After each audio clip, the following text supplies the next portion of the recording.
You didn't become an entrepreneur so you could sit behind a computer using AI. You want to do it so that you can amplify your biggest strengths. Focus on your zone of genius.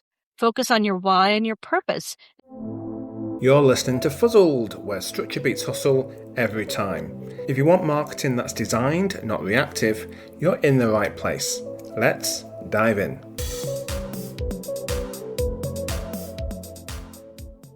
Hello, my name is Paul, and welcome to Fuzzled, from confusion to clarity.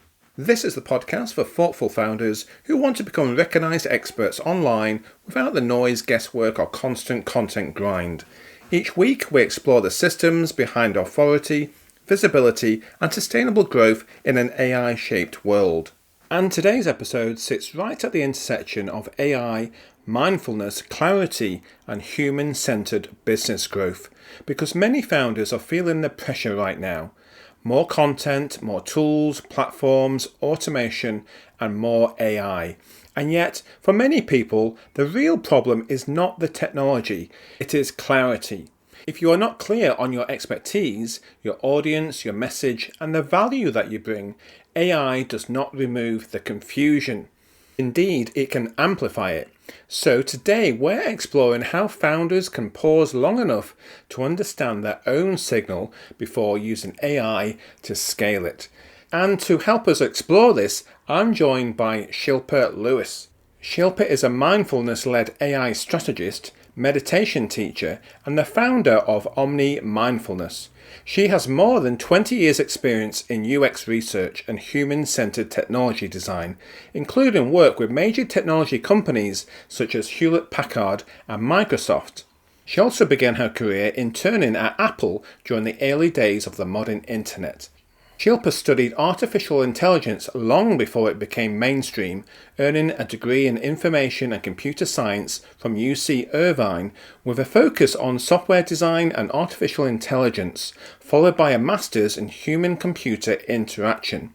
Today, she helps seasoned, high-performing women transitioning from corporate careers into building their own entrepreneurial businesses, often in the creative, wellness, or purpose-driven space. Her work helps them navigate digital noise, clarify their message, and build visibility online whilst maintaining the holistic balance that inspired them to leave corporate life in the first place.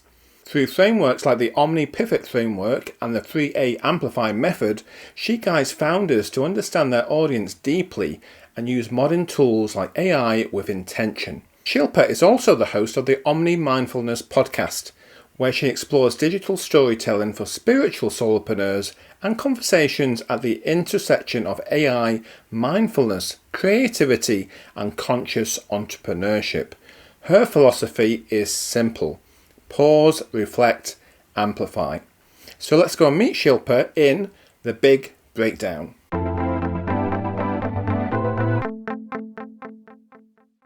Hi Shilpa, welcome to the Fuzzled podcast. Well, welcome, Paul. I'm so happy to be here. Well, you're so welcome, because I'm really looking forward to this conversation with you, Shilpa, because your work brings together two things that are treated as opposites, in my opinion, and that's AI and mindfulness. Also technology and reflection and growth and balance. They're both quite opposite, so it's an intriguing proposition that you've got.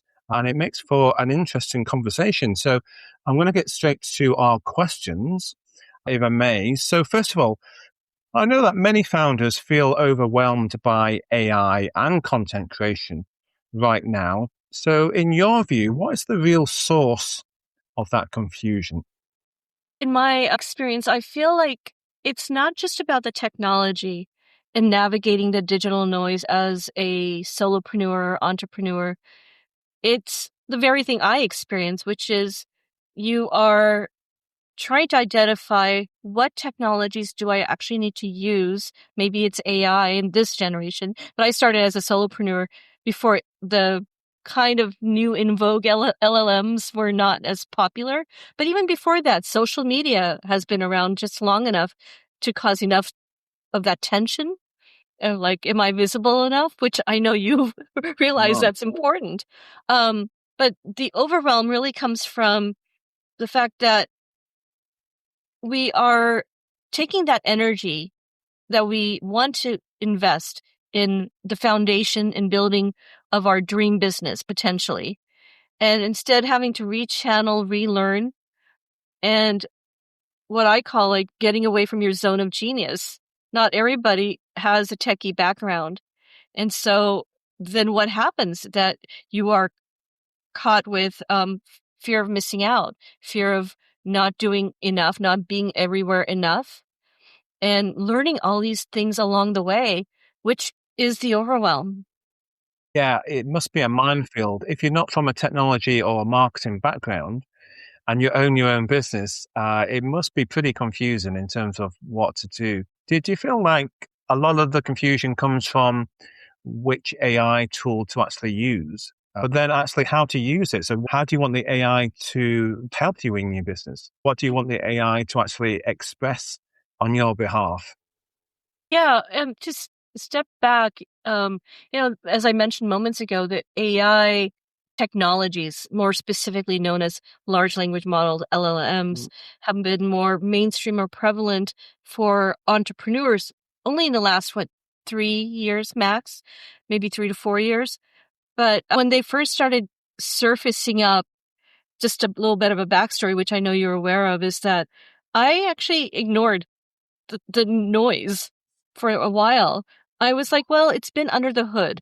And I can name off a dozen ways in which we've been exposed to AI for years.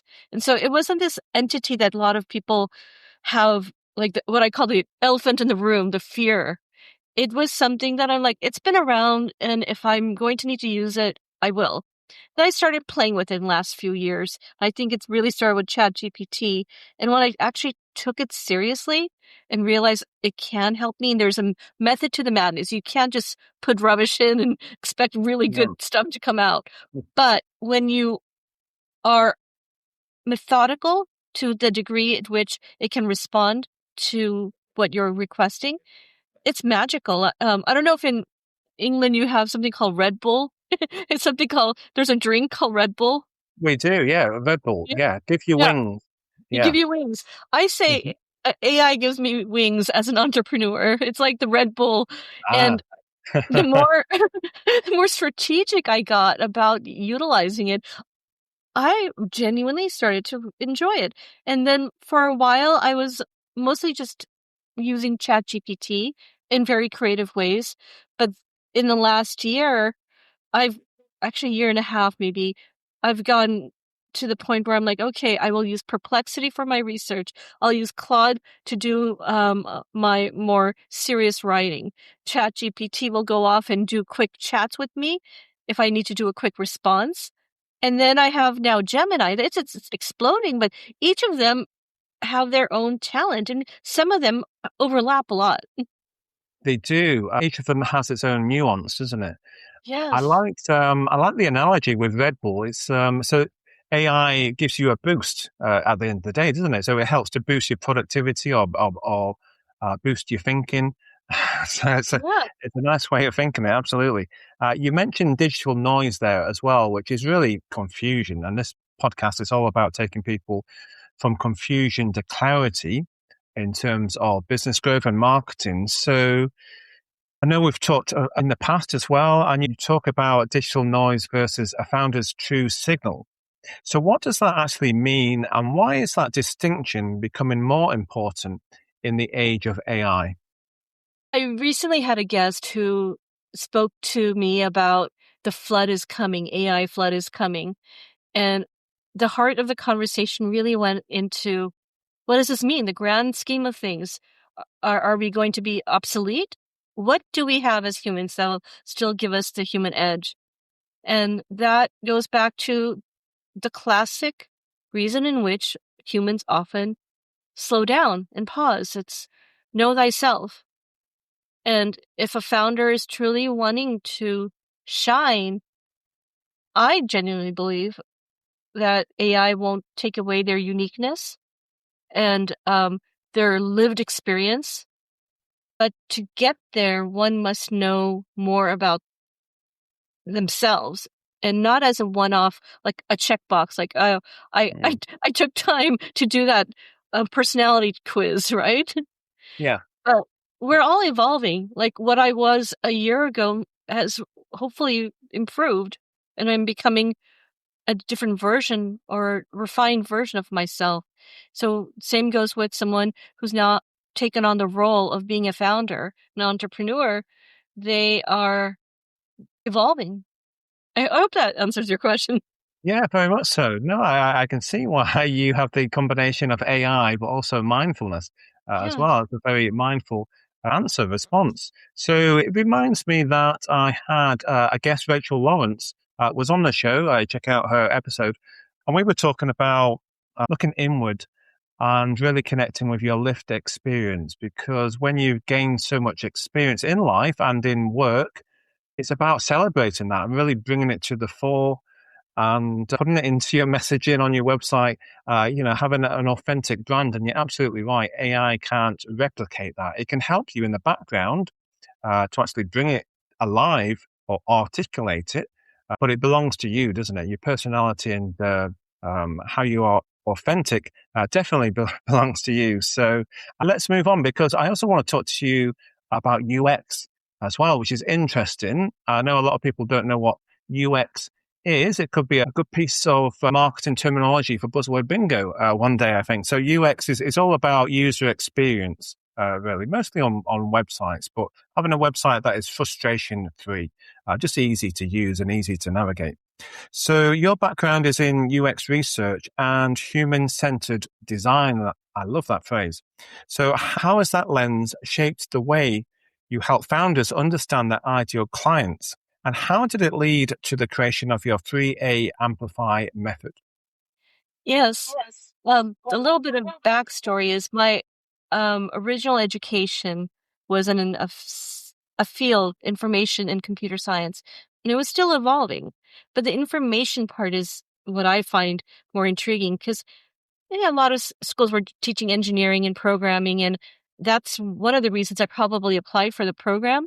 But what's fascinating is the information aspect was an entire world of what we now often refer to as human factors, and the art of observation and understanding the human for whom we are really designing.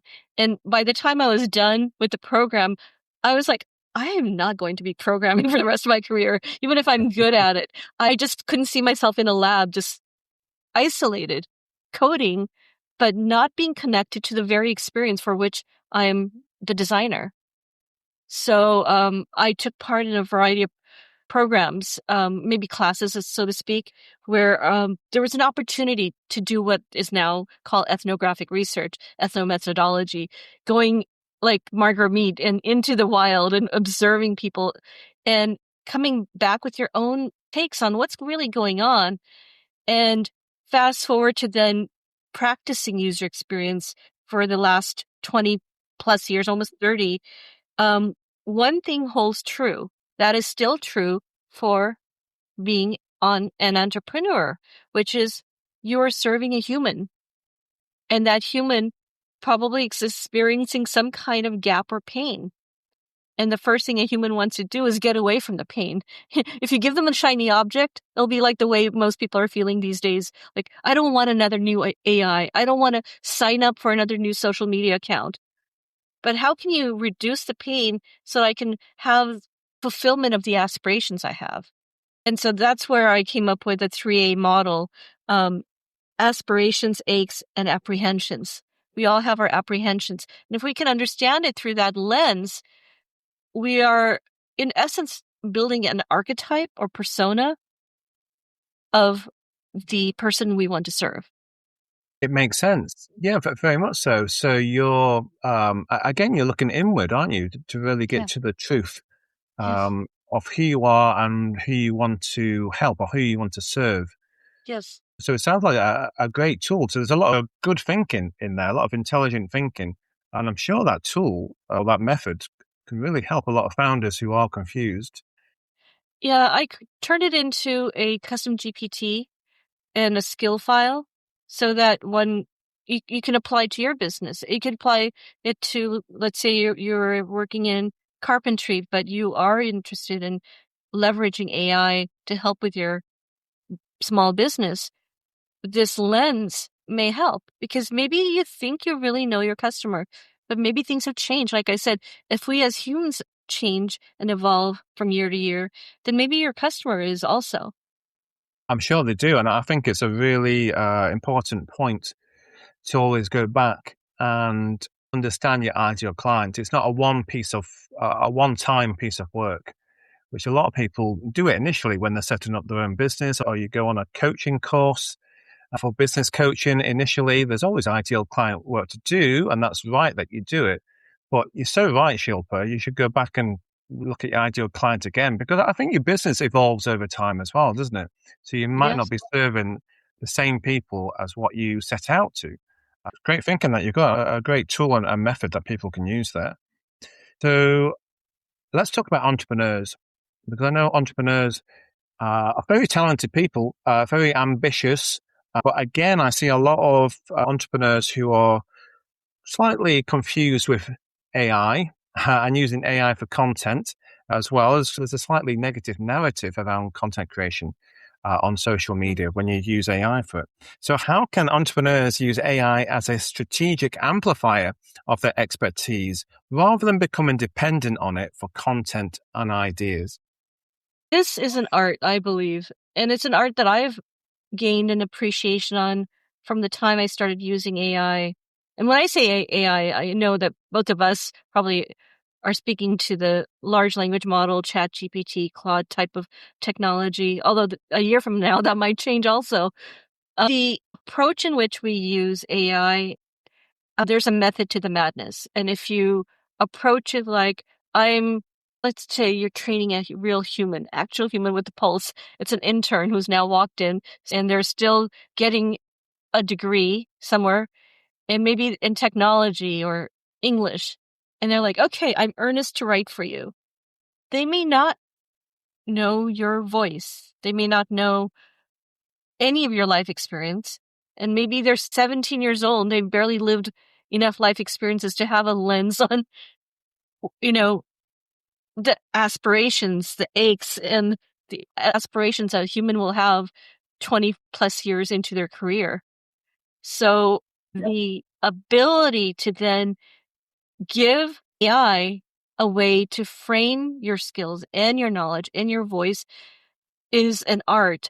And when I first started really thinking about this, because there was this explosion of words about 2-3 years ago going, we need to continue being authentic. And I started to ask myself, like, well, what do I sound like? Do I know what I really sound like?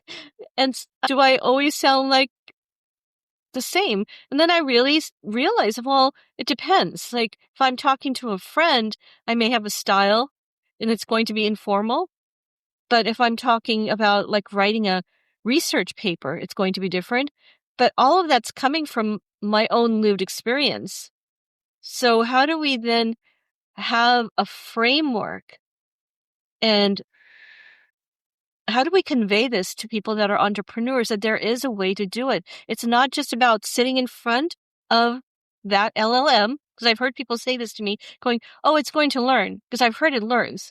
Well, it learns to a degree, but it's not like going to know the memory, what I call a second brain, needs to be actually implemented and trained. It does, doesn't it? I feel that we are at the start of this technology, first of all. Let's listen back to this podcast episode in 10 or 20 years and see what's happened. That would be an interesting exercise. But yeah, I'm really interested in what you're saying there, because a lot of entrepreneurs have a go at using ChatGPT and Claude and Google Gemini increasingly nowadays with Gemini, which is great. I think we should applaud that. However, it's about knowing how to prompt.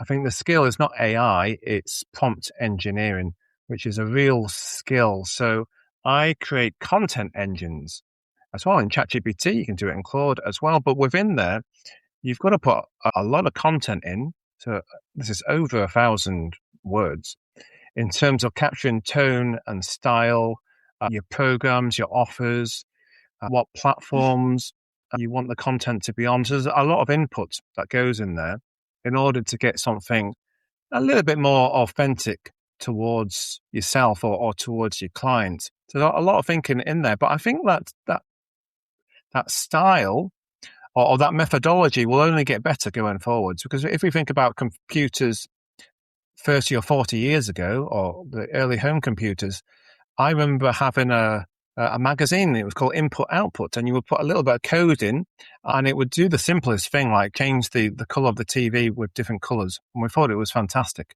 but it took a lot of code and a lot of time to get that to actually happen. So what I'm saying here is that where we are today, we're having a go at creating authentic content in ChatGPT, but I feel that type of technology will only get better or get more automated.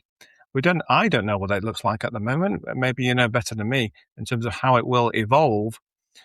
But I think where we are today, we need to work with experts who are good at prompt engineering. I think that's the key point.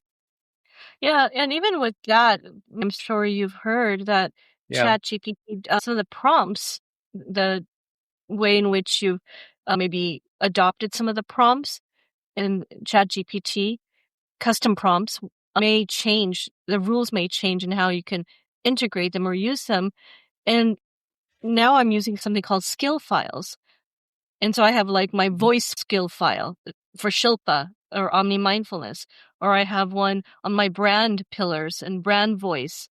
And so think of this as a host of different knowledge files that reflect not only you and your personal story, maybe examples of your content writing, but then also gives it instructions on how to use it. Definitely, yeah. I don't know where this is going in terms of AI and how we're going to use it ourselves in business or even within society. But there would be a lot of mapping to do, wouldn't there, to actually map someone's thinking and their lived experience. If that's where we want to go with it, I'm sure it's possible to do. But I think it's one to come back to, maybe every year or so, to see how the technology has actually progressed. Because there's also ethics around it, isn't there? AI ethics, in terms of what do you want an AI to know about you? How do you feel about that? Maybe it will change with different generations. Yeah, there's the ethics and the security, and then owning your own unique voice and not wanting to be replicated in a way that somebody can, I don't know, take away your authentic uniqueness. Yes, very much so. Yeah, they're all fascinating, but new problems that we've got.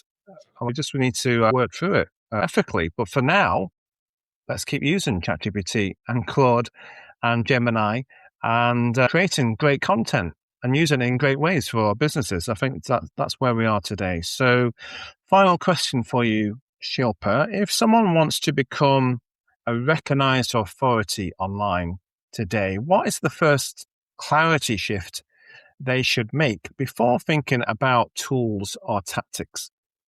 I started creating a framework as a reflective act a few years ago, and this is agnostic to AI. This was something as I was evolving my business, Omni Mindfulness. And at the time, I was straddling between two areas and still trying to find my identity between the two, which is, am I a mindfulness coach helping female entrepreneurs, or am I a technology coach? And now it's evolved to AI strategy coaching. Which am I? And what am I doing to help people? And the more I reflected, I went back to a few areas of life. One was user experience. And in the field of user experience, typically the best practices, you want to first understand the domain in which you're building for, as I mentioned, observation. And then at some point, these observational insights turn into requirements, which turn into specifications that eventually get codified by some programmer. But in that evolution, that arc, something happens. That same thing happens when we are making changes in life. I call pivots. And pivots happen on a micro or macro level. Micro pivots could be something about, I'm going to change up some routine in my morning to optimize something. But bigger pivot could be, I'm leaving corporate and I need to reflect on why. What am I bringing with me from my sum total of my professional experience? So from this was born what I call the Omni Pivot Method. And it has 3 parts: unveil, craft, and elevate. And unveil is really the reflective phase, the phase in which you are really giving yourself the ability to say, what have I done? What are my accomplishments? What are my strengths? And what can I now take into the next chapter of my life in this new pivot? And then you craft. And the crafting could be very, very intentional. It could be something like I had to do when I started to build my business, which I happen to have the tech skills. So that was the fun part, building the website, getting the social media, connecting everything. But then there's the crafting of my content message. There's the crafting of my positioning message. There's a lot of crafting that goes on. And then you iterate on that. And ultimately, you do what I call elevate. Now, sometimes we elevate on a very spiritual level, like I'm going to integrate all these things I've learned and start applying it. So an example for me is I have a non-negotiable meditation every morning, and that keeps me grounded. But you could elevate in a different way. It could be having a podcast. So, that is one of the reasons I created a podcast. I knew I had a message, but I needed to have it shared on my own platform. So elevating that message could come in different forms. It could be through the content you're writing and blogging, and it could be coming through what you're sharing with the world. Yeah, the elevation is, again, probably something you need to look inward, don't you, to actually understand how do you want to elevate. And if you're talking about business and marketing, then it's about what are the channels that are more authentic to me? Which ones do I actually enjoy? So I remember running a Facebook group when I first started my business. And I didn't mind doing it, but it takes a lot of work and a lot of posting, and you don't really get a lot back for a long time. It can be a hard place to be. So credit to all of the Facebook group people or listeners who have big groups and have good engagement. So I moved away from having my Facebook group, and I really connected with my former self before I joined corporate. And that was somebody who had studied art and design. They were interested in music. They liked creative pursuits. So I thought I should create a podcast. That would be good. And I also think a podcast is good for mission-driven founders. So not everyone is as mission-driven as some other people, like yourself, Shilpa. But if you feel you have a mission and a message and you want to reach a lot of people, then a podcast is great to do that. So it's about finding what works for you again. It goes back to being authentic, I think. Yes, absolutely. So, yeah, thank you so much for all of your insights, Shilpa. I feel we could talk a lot longer. In the big breakdown, we could have 10 questions rather than 5. But there's also always opportunity to come back as well onto the show. You're most welcome to do that. But we should move on now to the next section of the show, which is Buzzword Bingo.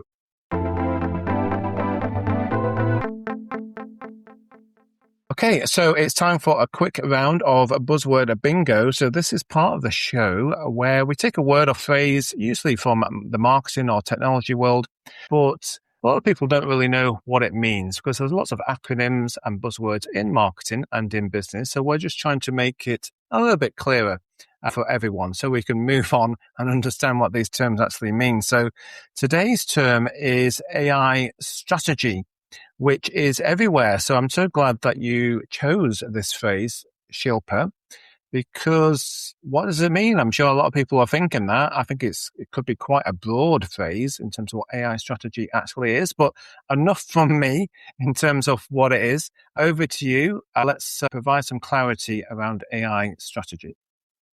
Yes, I do use the term AI strategy to refer to myself. And a little bit of other background, I did for the longest time also use, and I continue still using, social media strategy when I started going deeper into social media.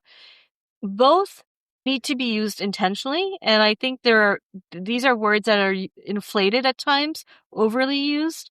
And it's good to recognize, at least in yourself, without judgment, that why am I using that term? And what do I mean as opposed to what others mean?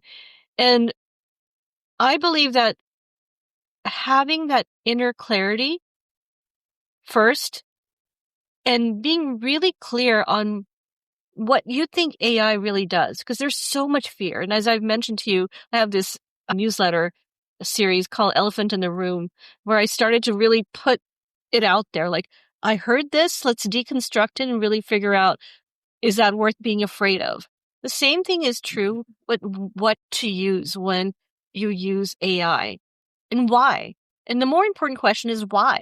Why are you using it? Don't use it just because it's the thing to do. That's back to the strategy. And use it because, you know what? You're going to be able to leverage off of it. That's the strategy part also. Recognizing that I can leverage, but then go back to your why. Why do I want to leverage it? Well, I would say you didn't become an entrepreneur so you could sit behind a computer using AI. You want to do it so that you can amplify your biggest strengths. Focus on your zone of genius. Focus on your why and your purpose. And that goes back to the mindfulness aspect. Like, you have a purpose. You have a life purpose. And one of the catalysts for me to always really think about this more clearly is the fact that while I was in corporate for the longest time, I often felt like there was lack of clarity among people that I worked with. And it was echoed back in myself, like, why am I doing this? I'm so much more than a label. We each are. So the strategy is really being clear. And so it could be something as simple as, let's say, the day in a life of an entrepreneur like yourself and myself. If you're going to open up an AI, are you really using the right one for the right method?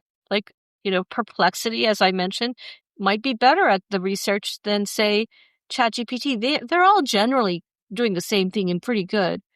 But if you can get strategic there, you're really getting more for the time you're putting into them. It's about having intent, isn't it? Understanding the intent about why you want to use AI and what it's going to give you. So the reasoning behind it, rather than just using AI for AI's sake, which is so aligned to it's so aligned to how I use AI rather than AI for AI's sake. I'm not going to recommend here 16 new AI tools because that's quite overwhelming. It's about using AI so it supports your strategy. So in terms of AI strategy, though, in terms of that term or that buzzword, do you think there's different types of AI strategy? So there's like AI integration into a business and then using AI for content creation and media. Yeah, absolutely. The way I see it is I've created this quiz called Streamline with Purpose. And it basically identifies your streamlined score. And then the follow-up conversation would be, let's gain clarity on where you are using AI based on your business. Let's say you are a personal caterer and you're a one-woman shop, you have a full-time job, but you are building a business on YouTube and you need a strategy around where does my energy go and where I'm using AI. So like you were mentioning, is it to operationalize maybe the content creation and strategy on how it's created? So one example is that I helped a client using AI create buckets, so to speak, of content that speak to different themes. And it was based on her authentic voice, her writing, and then looking ahead in 2026 and saying, here are the types of content I need to generate and create. And it's not enough now that the content exists somewhere on Google Drive. Now we need to maybe integrate another strategy, which is how do I prompt so that the right content becomes like an oracle on Wizard of Oz? How do I ask it the right questions? So it can tell me, based on my specific voice and content, what can I pull today? So an example could be that you can use Notebook LM integrated with those Google Drive so that it's querying your own content and helping you figure out what will I write about it, like maybe Valentine's is around the corner and I need to write about baking cookies for that season. Yeah, there's two things there, isn't there? Again, this can be quite a deep topic in terms of AI strategies. I always think there's quite a bit of groundwork to be done initially before, nothing to do with AI, but there's some strategic work to do, especially around content in terms of, well, what to post, what topics and subtopics, what's my ideal client interested in, what are the questions that they're asking online. You can do some traditional SEO research around that to find out what type of content, what type of questions you should be answering. So we do that first, and then you would plug that type of content into the prompt to say this is the type of content you want. So there's quite a lot to it, absolutely, which I'm sure a lot of founders aren't aware of the deeper work that goes into or behind the scenes in AI strategy. Well, and you just spoke to something that there's SEO and then there's what I think the term is AEO. Yeah, another buzzword for us has come along, everyone. Answer engine optimization. That's where, and you can correct me if I'm not saying it correctly, but it's about really having you be deemed by AI as the authority expert in that niche. And what kind of content are you writing about consistently so that the AIs pick up on you?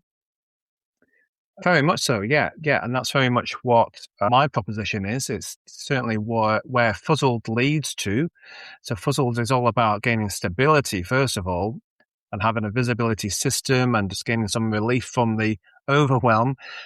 But we'll always be working towards AI visibility because that's where visibility is certainly going, and it's certainly be where it is within the next year or two for all brands. So I love your reflection there on AI strategy. I love the complete answer as well and the deeper thinking that we've got. It really brings a lot of clarity to our listeners. So let's move on though, because this is an interesting section we're going to move on to. It's called What Would You Do?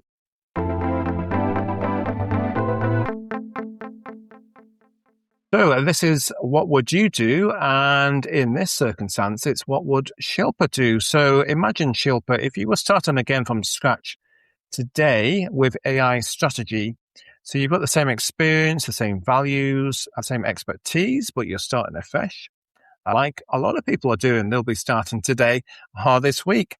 So what would you do first? I would take time to understand the strengths of different technologies, not just AI, but mostly let's say it was for AI and leveraging AI, then understanding what am I trying to really accomplish and what are the gaps, what are the areas in which I experience the most friction. And it could be within the business, and it could even be if I were to then integrate AI, where's the friction? And where are like we were talking about earlier, where are my lived experiences? This sort of comes back full circle to even my days in user experience research. Taking time, mindfulness time, to observing your own business, knowing where things are not gaining traction, knowing where things could use some help. And then thinking about it in terms of what do I know enough about AI where now I can say, okay, let's leverage off of that technology. And then I also suggest really taking time to listen. Listen to yourself. If something is beginning to feel like overwhelm or stress, that's a signal. It's an opportunity to say, how can I step back and either take time to educate myself or take time to maybe collaborate or work with someone who can then help me move the needle? Because there might be a solution already that exists that will reduce the friction in your business. I think it's always a good idea to work with someone who is a little bit ahead of you in terms of where you want to be, because you can learn a lot from those people. So whether it is a coach or you can find people who have expertise and they are successful in the same niche as you, have a look at, well, how did they do that? Kind of try and work it out in terms of where they are now. Great advice. I think it goes around research. I think that's your key point there. So research and being mindful of what you actually want to do. What do you want to be known for? I think is a key question, and a question that I ask a lot of my clients initially. So what do you want to be known for? First of all, it's a simple question, but it can be difficult to answer at time. It needs that reflection, which you're talking about, Shilpa. Okay, so let's move on then to the final section of the show, and maybe everyone's favorite section as well. It's called Marketing Fails and Holy Moly Moments.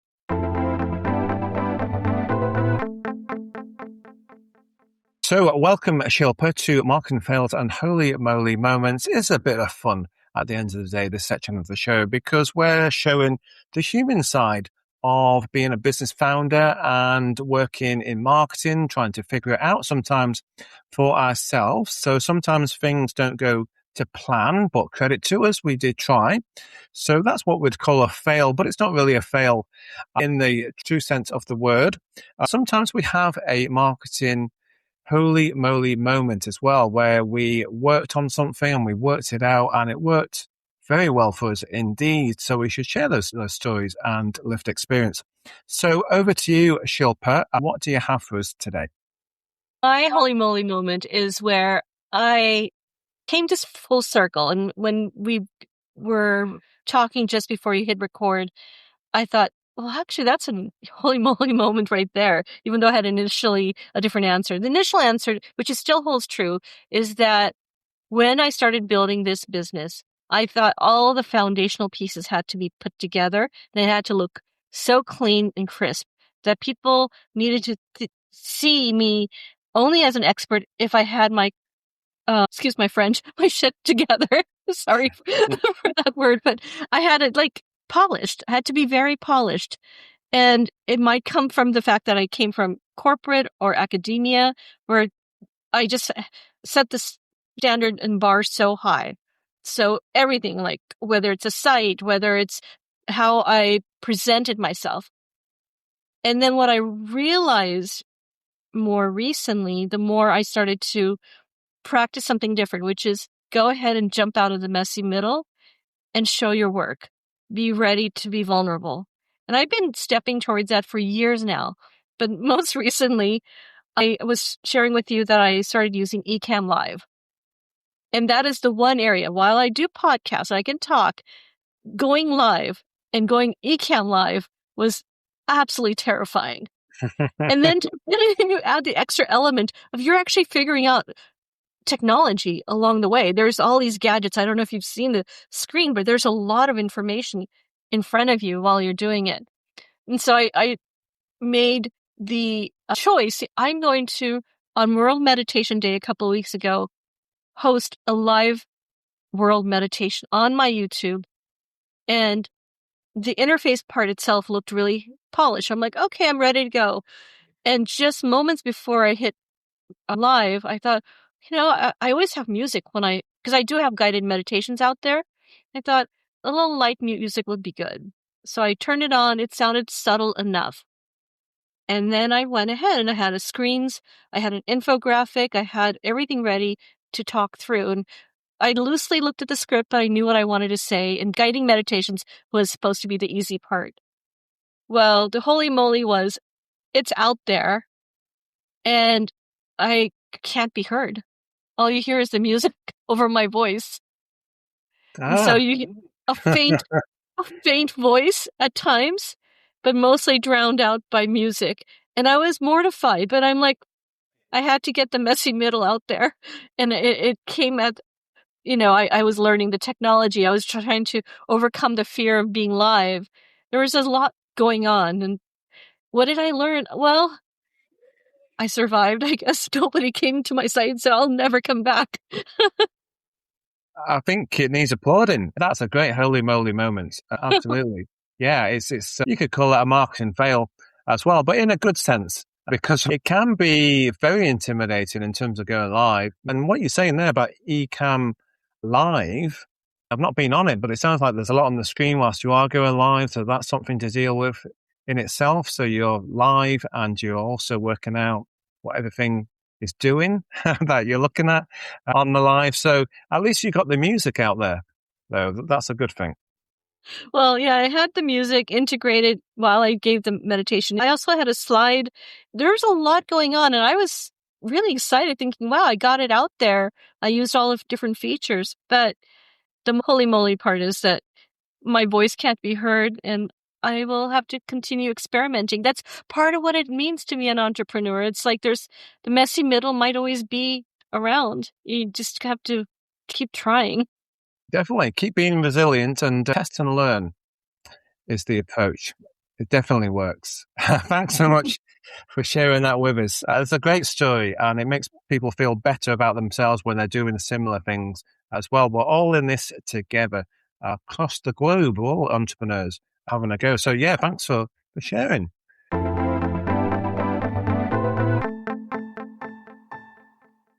So let's get to the final section of the show then. And we really want to know how we can connect with you, Shilpa, across the web. I'm sure you've got a website and you'll be on social media as well. Can you share a couple of those with us? Sure. I do have a website. I'm on social. My main email is info@omnimindfulness.com. I'm also on Instagram at omni.mindfulness. And then my website is omnimindfulness.com. So pretty easy to remember. And I also have a YouTube channel, Omni Mindfulness. Those are great. So lots of good options there. So we'll put all of those links in the episode show notes so you can connect with Shilpa. Just head down into the episode show notes and you'll see those various places to connect with Shilpa and follow her. And indeed, Shilpa, do you also have a free resource that you'd like to direct our listeners towards? Yes, absolutely. I have quite a few, but I'll mention one. So as everyone's heard, I do the mindfulness aspect of coaching, and I also help with what I call being your streamlined Sherpa and helping people understand how to leverage AI. And the way I've introduced people to understanding their own use of AI is a quiz. It's an audit quiz called Streamline with Purpose. And I will make sure that you have the link in the show notes. That quiz gives you your Streamline audit score. And then from there, you could work with me on a quick one-on-one, 1-hour session for what I call the clarity check to understand which areas of your business, as you were mentioning earlier, the strategy can be applied to different areas, to different strengths. So understanding where AI is currently being utilized, and then understanding how to further leverage that technology based on your specific business. And the other free source I have is called Pause with Purpose. And this identifies your archetype and understanding where do you naturally have a tendency to pause. And then based on your score, I have different types of tools available so that you can, based on your own archetype or primary and secondary archetypes, identify resources. It could be a certain type of meditation that you specifically need. So all of those sound so valuable. I'll definitely check them out in the show notes as well. So do share those links with us and I'll put them in the show notes, most definitely. So they're going to help with marketing and self-reflection, I feel, and they're definitely going to move the needle for you. So yeah, check those out in the episode show notes. I forgot to mention the Founders Why app. Most of the arc of the conversation's been around solopreneurs, founders, knowing their why and their purpose. So I created a app just around that. Yeah, I think that one's so valuable as well because knowing your why, knowing your purpose really gets to the heart of your business in terms of why have you created your business. It might be to leave the corporate world, but it's a bit deeper than that. So actually knowing your why gives you a lot of purpose as well. So great tool. We'll put that in the episode show notes as well. So Shilpa, thank you so much for joining me today on the Fuzzled podcast. Thank you. It was a pleasure chatting with you. And I also have you on my podcast soon, so this will be fun. You do indeed, yeah. So if you're listening to this episode on the Fuzzled podcast, I'm also on Shilpa's Omni Mindfulness podcast as well at the same time of release. So I hope you enjoyed both of those episodes. Do check them out. And as I say, thank you so much, Shilpa, for joining us today. And thank you also for listening all the way to the end. If you enjoyed this episode, I'd really appreciate it if you subscribed to the podcast and left a rating or review. It really helps growing content creators like me, and it's going to help me and Shilpa to reach more thoughtful founders with our message. So until next time, do keep building towards becoming a recognized expert online in AI and in the real world. Thanks for listening to Fuzzled, where structure beats hustle every time. If today sharpened your thinking, you'll enjoy my weekly Friday feeling emails. Calm, honest reflections with practical structure you can build around. Join the Marketing Clarity Club at paulculshaw.com and I'll see you in your inbox. Take care and keep building with structure.